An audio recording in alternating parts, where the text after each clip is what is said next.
بسم اللہ الرحمن الرحیم۔ السلام علیکم ورحمۃ اللہ وبرکاتہ۔ آج کا واقعہ حضرت داؤد علیہ السلام کی قوم کا واقعہ ہے۔ ایک روایت سے ثابت ہوتا ہے کہ حضرت داؤد علیہ السلام کی قوم کے 70,000 آدمی عقبہ کے پاس سمندر کے کنارے ایلا نامی گاؤں میں رہتے تھے، اور یہ لوگ بڑی فراخی اور خوشحالی کی زندگی بسر کرتے تھے۔ اللہ تعالیٰ نے ان لوگوں کا اس طرح امتحان لیا کہ سنیچر یعنی ہفتے کے دن مچھلی کا شکار ان لوگوں پر حرام فرما دیا، اور ہفتے کے باقی دنوں میں شکار حلال فرما دیا، مگر اس طرح ان لوگوں کو آزمائش میں مبتلا فرما دیا کہ سنیچر کے دن بے شمار مچھلیاں آتی تھیں اور دوسرے دنوں میں نہیں آتی تھیں۔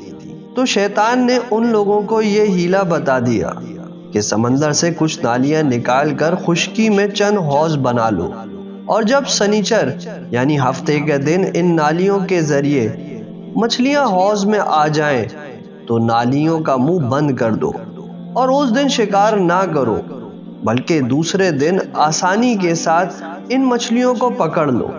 ان لوگوں کو یہ شیطانی ہیلا بازی پسند آ گئی، اور ان لوگوں نے یہ نہیں سوچا کہ جب مچھلیاں نالیوں اور حوضوں میں مقید ہو گئیں تو یہی ان کا شکار ہو گیا۔ تو سنیچر یعنی ہفتے ہی کے دن شکار کرنا پایا گیا جو ان کے لیے حرام تھا۔ اس موقع پر ان یہودیوں کے 3 گروہ ہو گئے۔ پہلے گروہ کے لوگ ایسے تھے جو شکار کے اس شیطانی ہیلے سے منع کرتے رہے اور ناراض و بیزار ہو کر شکار سے باز رہے۔ دوسرے گروہ کے لوگ اس کام کو دل سے برا جان کر خاموش رہے، دوسروں کو منع نہ کرتے تھے، بلکہ منع کرنے والوں سے یہ کہتے تھے کہ تم لوگ ایسی قوم کو کیوں نصیحت کرتے ہو جنہیں اللہ تعالیٰ ہلاک کرنے والا یا سخت سزا دینے والا ہے۔ تیسرے گروہ کے لوگ وہ سرکش و نافرمان لوگ تھے جنہوں نے حکم خداوندی کی اعلانیہ مخالفت کی اور شیطان کی ہیلا بازی کو مان کر سنیچر کے دن شکار کر لیا اور ان مچھلیوں کو کھایا اور بیچا بھی۔ جب نافرمانوں نے منع کرنے کے باوجود شکار کر لیا تو منع کرنے والی جماعت نے کہا کہ اب ہم ان مصیبت کاروں سے کوئی میل ملاپ نہ رکھیں گے۔ چنانچہ ان لوگوں نے گاؤں کو تقسیم کر کے درمیان میں ایک دیوار بنا لی اور آمد و رفت کا ایک الگ دروازہ بھی بنا لیا۔ حضرت داؤد علیہ السلام نے غضبناک ہو کر شکار کرنے والوں پر لعنت فرما دی۔ اس کا اثر یہ ہوا کہ ایک دن خطا کاروں میں سے کوئی باہر نہیں نکلا، تو انہیں دیکھنے کے لیے کچھ لوگ دیوار پر چڑھ گئے تو کیا دیکھا کہ وہ سب بندروں کی صورت میں مسخ ہو گئے ہیں۔ اب لوگ ان مجرموں کا دروازہ کھول کر اندر داخل ہوئے تو وہ بندر اپنے رشتہ داروں کو پہچانتے تھے اور ان کے پاس آ کر ان کے کپڑوں کو سونگھتے تھے اور زار زار روتے تھے، مگر لوگ ان بندر بن جانے والوں کو نہیں پہچانتے تھے۔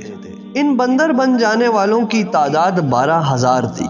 یہ سب 3 دن تک زندہ رہے اور اس درمیان میں کچھ بھی کھا پی نہ سکے، بلکہ یوں ہی بھوکے پیاسے سب کے سب ہلاک ہو گئے۔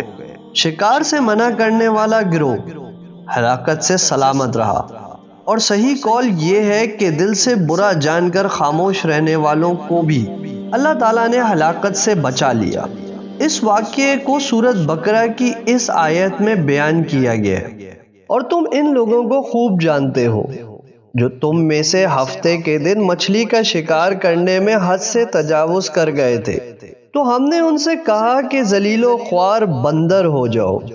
اور مفصل واقعہ سورہ الاعراف میں ہے، جس کا ترجمہ یہ ہے، اور ان سے اس گاؤں کا حال تو پوچھو جو لب دریا واقع تھا، جب وہ لوگ ہفتے کے دن کے بارے میں حد سے تجاوز کرنے لگے، جبکہ ان کے تعطیل کے دن یعنی سنیچر کو مچھلیاں ان کے سامنے پانی کے اوپر آتی، اور جب ہفتے کا دن نہ ہوتا تو نہ آتی۔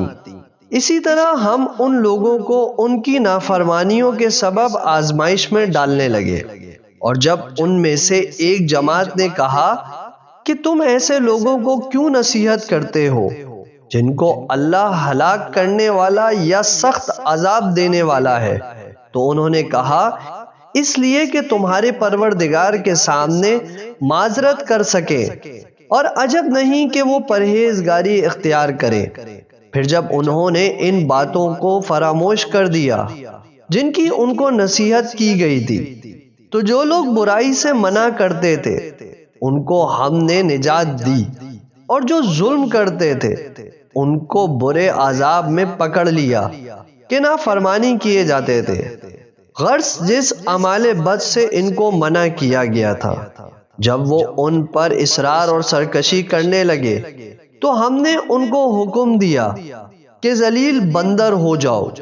اس واقعے سے ہمیں معلوم ہوا کہ شیطانی ہیلہ بازیوں میں پڑھ کر اللہ تعالیٰ کے احکام کی نافرمانی کا انجام کتنا برا اور کس قدر خطرناک ہوتا ہے، اور خدا کے نبی جن بد نصیبوں پر لعنت فرما دے وہ کیسے ہولناک عذاب الہی میں گرفتار ہو کر دنیا سے نیست و نابود ہو کر عذاب نار میں گرفتار ہو جاتے ہیں، اور دونوں جہاں میں ذلیل و خوار ہو جاتے ہیں۔ توبہ نعوذ باللہ۔ اصحاب ایلہ کے اس دل ہلا دینے والے واقعے میں ہر مسلمان کے لیے بڑی عبرتوں اور نصیحتوں کا سامان ہے۔ کاش اس واقعے سے مسلمانوں کے قلوب میں خوف خداوندی کی لہر پیدا ہو جائے، اور وہ اللہ اور رسول کی نافرمانیوں کی پگڈنڈیوں میں بھٹکنے سے منہ موڑ کر صراط مستقیم کی شاہراہ پر چل پڑے، اور دونوں جہانوں کی سربلندیوں سے سرفراز ہو کر اعزاز و اکرام کی سلطنت کے تاجدار بن جائے۔ اپنے دوستوں اور رشتہ داروں کا بہت خیال رکھیے گا۔ اللہ حافظ۔